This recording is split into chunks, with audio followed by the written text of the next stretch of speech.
Hebreus 11, a Bíblia está nos dizendo que quem quer agradar a Deus, então precisa crer que esse Deus existe.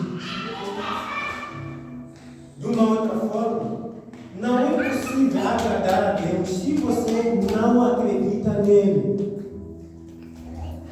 Uma pessoa pode pretender agradar a Deus de várias formas, como muitas das vezes nós temos feito.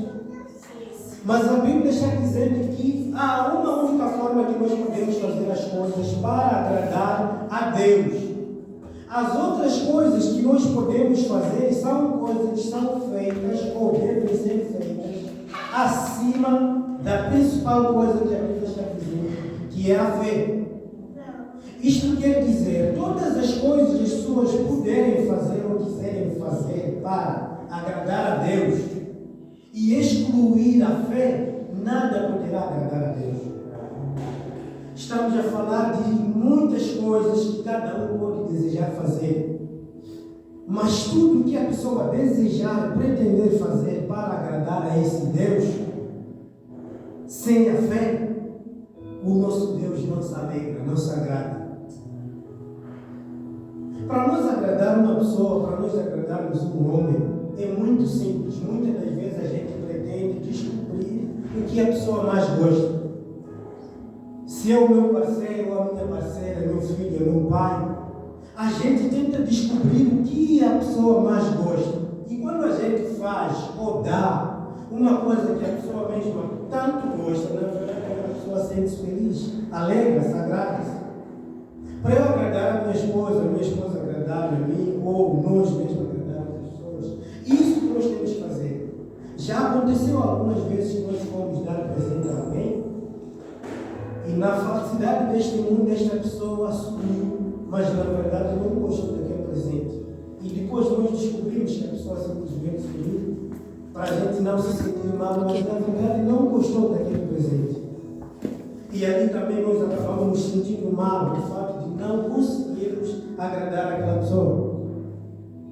Mas então o Todo-Poderoso, nosso Deus, o Criador dos céus e a terra, Ele diz: este que é um grande segredo, e bem-aventurado aquela pessoa que guarda isso, que o nosso Deus está dizendo: se você quer lhe agradar, não precisa fazer muita coisa. A primeira coisa que você precisa fazer é simplesmente crer que Ele é, que Ele existe. Aleluia. É tão simples, mas é muito forte e é muito profundo. Porque sem a fé não existe crente. Sem a fé não existe cristão. Sem a fé tudo que uma pessoa pode fazer então é nulo, é zero. Sem a fé não há salvação. A Bíblia diz assim quanto a Abraão. Abraão foi um homem que havia nascido numa família em que todos eram idólatras. E não só naquela família, mas na altura o povo inteiro adorava ídolos. Não acreditavam nesse Deus Todo-Poderoso. Faziam coisas que não eram boas. Viviam com estátuas dentro das suas casas. Faziam coisas que não eram dignas perante o nosso Deus. Mas um dia desse, a Bíblia diz que Deus Todo-Poderoso foi até Abraão e chamou a ele, dizendo: Abraão, saia da sua parentela e vai numa terra em que eu irei te mostrar. E lá irei te abençoar e te darei esta terra como a sua herança. Vejam só que a Bíblia está dizendo que Abraão acreditou em Deus e agarrou aquela palavra dentro de si e saiu da sua parentela. Os seus pais estando contra ele, a família inteira estando contra, o povo inteiro estando contra, mas ele disse que eu ouvi a voz do Senhor e vou obedecer. E na verdade ele obedeceu. A Bíblia, na parte onde nós lemos, fala também de Noé, que Noé, crendo em Deus, salvou também a sua família.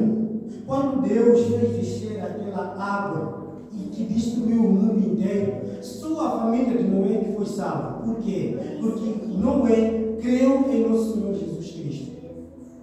A Bíblia fala também, no mesmo capítulo de Hebreus 11, de uma mulher chamada Rahabe, que era prostituta, vivia em Jericó. Uma mulher que vivia dentro de umas pessoas que adoravam também ídolos, não acreditavam nesse Deus. Mas Raabe, quando recebeu os espiões hebreus na sua casa, e quando aqueles espiões falaram do propósito de Deus e do que eles queriam que Raabe fizesse, Raabe creu e escondeu aquele segredo, guardou aquele segredo, até que chegou a salvação dentro da sua casa. Raabe não salvou sozinha, mas salvou com todos aqueles que estiveram dentro da sua casa quando as muralhas caíam. Isso tudo por quê? Porque Raabe creu em nosso Deus. Mas vejam, foi uma palavra que Raabe ouviu num dia. Raabe não era uma pessoa acostumada que ia ao templo ouvir a palavra de Deus todos os dias. Raabe não era uma pessoa que podia ouvir pessoas anunciarem a voz do Senhor, não. Assim como Abraão vivia dentro de uma família que simplesmente e somente adoravam ídolos. Mas num dia em que Abraão ouviu a voz de Deus, Abraão creu naquela palavra. Abraão acreditou naquela palavra e fez aquilo que a palavra dizia. O que eu estou querendo dizer, meus irmãos? Nós estamos a viver num momento muito abençoado e somos muito privilegiados nesse momento em que nós vivemos. Por quê? Porque nós temos muita riqueza da informação. A Bíblia.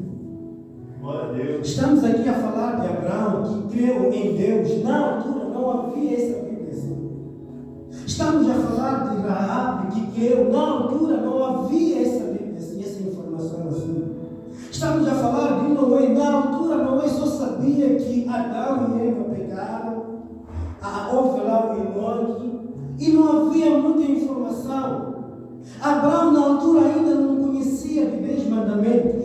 Raabe ainda não conhecia dessas coisas. O Noé também ainda não conhecia, mas ouviu a voz do Senhor. Glória a Deus. Só numa única vez ele acreditou naquela palavra. E quando acreditou, então tomou posse de praticar aquilo que a palavra estava dizendo.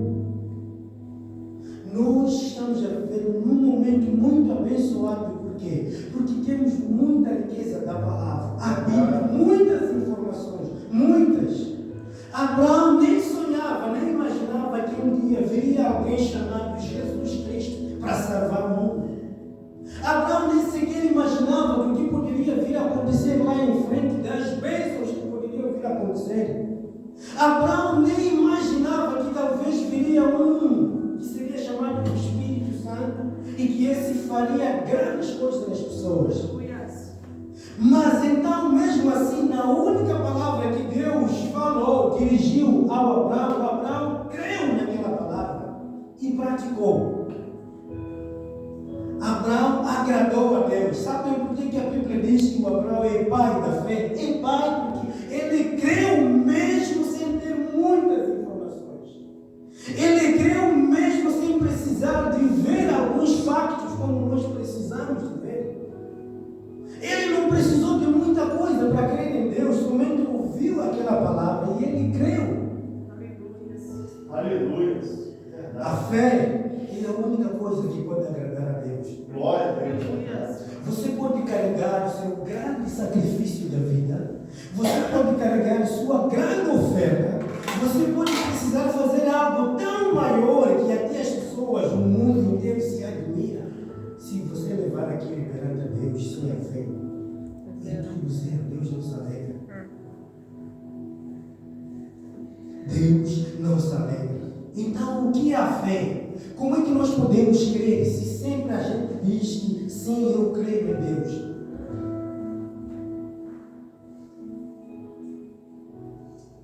A ligação que uma pessoa pode ter com Deus é através da fé.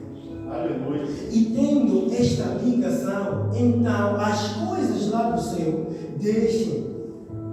Porque a fé é como uma chave que abre as portas lá do céu. A fé é como um caminho com que então as bênçãos dos céus passam por aí. Se você deixa de acreditar, o Senhor não te dá algo, não te passa nada. Assim como as suas coisas, as suas orações não sobem ao Senhor, não chegam estão até lá, porque você não está acreditando que Ele é, que Ele pode. Aleluia. Escutem, todo ser humano foi concedido esta graça de ter este poder. A Bíblia, no livro de Romanos, diz assim, que a fé vem por ouvir. Ouvir o quê? Ouvir a palavra de Deus. Ela vem. Quando ouvimos, assim como vocês estão a ouvir e eu também estou a ouvir, assim vem a fé. E se ela vem a nós, então nós temos uma tarefa de fazer com que essa fé que veio fique em nós. Ela veio simplesmente. Quando nós ouvimos algo, nós começamos a refletir sobre aquilo que nós estamos a ouvir. Nós começamos a pensar daquilo que estamos a ouvir. Para que aquela fé fique dentro de nós, nós precisamos aprovar, dizer que sim, aceitar aquilo que está sendo dito. Não é só ouvir, porque muitos ouvem, mas a fé não fica neles, porque então não agarram aquela palavra, não aceitam aquela palavra. Mas quando uma pessoa então aceita aquela palavra dentro de si, aprova aquela palavra e coloca a mesma em prática, aquilo que foi colocado dentro daquela palavra começa a se ver na pessoa. Nós nos tornamos naquilo que nós queremos. Nós nos tornamos naquilo que acreditamos. Você quer ser forte, você precisa saber o que deve ser feito para ser forte. Então não basta só saber, mas precisa então seguir todo o procedimento para te tornar forte. O que adianta estar dentro de uma casa, eu sentindo fome, e ter a casa inteira cheia de alimentos, cheia de comida, e não mexer naquela comida para me alimentar? Eu posso morrer à fome mesmo tendo comida dentro de casa. E o que acontece hoje em dia? Muitos crentes choram, moram, murmuram, mas tendo tudo bem ao seu alcance. A minha esposa um dia estava a dizer que tem uma amiga que precisava viajar de carro para um país bem longe de cá, porque queria ir ter com um pastor, para aquele pastor orar para ela por causa da dificuldade que ela tem. E eu me pergunto, lá o pastor está, porque o pastor, claro, não pode estar em todos os lados, mas o Deus também está lá só? Não, Deus também cá está. E a Bíblia só está lá? Não, também cá está. E Deus disse o quê? Quem será salvo? É só aquele que vai ter com aquele pastor? Não, mas é aquele que vai crer em sua palavra. O que quer dizer? Seja onde você estiver, se você crer nesta palavra, nem Jesus Cristo, você vai ter aquilo que busca. Não há outra forma de agradar a Deus se você não crer que Ele existe. A fé opera num determinado tempo e num determinado espaço. O grande problema que acontece hoje em dia é que nos colocamos respostas diante da nossa oração antes do próprio nosso Deus nos dar a resposta. Oramos e já determinamos o tempo e já determinamos o tipo de resposta que o nosso Deus deve nos dar. Vocês sabem que o não de Deus é muito positivo para nós. Mas quando a gente ora, a gente já pensa em sim. E quando não vê o sim, a gente pensa que Deus não nos ouve, Deus não quer nos ouvir, mas não, o não de Deus é a nossa salvação. Imagina que você pensa a Deus que te dê um carro hoje. Mas Deus sabe que te dá um carro hoje, amanhã vai conduzir, bate, você morre. Então Deus diz não, hoje não. Mas já que nós tínhamos ouvido alguém a dizer que quando você ora, Deus dá, quando você Deus ora, Deus entrega aquilo. Você ora colocando já uma resposta dentro de dizendo que Deus vai me dar, vai me responder assim. E não chega a resposta do jeito que você acreditava. Fica todo abalado, você pensa que Deus já não está lá, mas não é assim. A Bíblia diz que quando oramos, simplesmente precisamos crer que esse Deus ouviu e Ele vai fazer na hora certa, no momento certo e vai nos dar a resposta certa. A resposta certa. Não é conforme a nossa vontade, não é aquilo que nós desejamos. Quantas vezes nós se arrependemos das nossas decisões? Imaginem só se Deus, na verdade, fizesse tudo o que nós pedimos. O que ia nos destruir não seria o inimigo, seria exatamente aquilo que nós pedimos. Aquilo que nós, algumas vezes, pensamos que são bênçãos, seriam essas coisas que iriam nos destruir. Afinal, hoje em dia, muita gente está a cair por causa disso. Lembram do filho pródigo? O que lhe fez desviar-se, o que lhe fez cair, foi a bênção que ele pegou em casa do pai. Porque ele quis tomar aquilo no momento errado e quis tomar tudo. Queria pegar tudo que é seu e assim sair, foi lá, usufruindo daquilo de uma forma errada, acabou caindo. E o que muitos crentes querem hoje em dia, querem ter tudo aquilo que deseja, aquilo que pede. Eu quero ter isso, eu quero ter isso. Se o Senhor, na verdade, te entregar tudo o que você deseja naquele momento, podemos acabar caindo nós todos. Aleluia. Você quer agradar a Deus, escuta. Tenha fé. Aleluia. A fé é acreditar na palavra. A única forma de provar que você, na verdade, acredita em Deus, então é praticar a palavra. Cada momento da nossa vida, cada circunstância que aparece na nossa vida, tem uma resposta aqui na Bíblia. Você está doente, lembra-se o que a Bíblia diz, você vai ter a resposta. Estás aflito, lembra o que a Bíblia diz, vai ter a resposta. Está alegre, lembra na Bíblia, vai encontrar a palavra que fala da alegria. Nós temos que andar com fé, não precisamos ver. Aleluia. Uma vez eu estive doente, foi em 2012. Eu sofri de tuberculose. E fui ao hospital, fui examinado, viram que eu estava daquele jeito.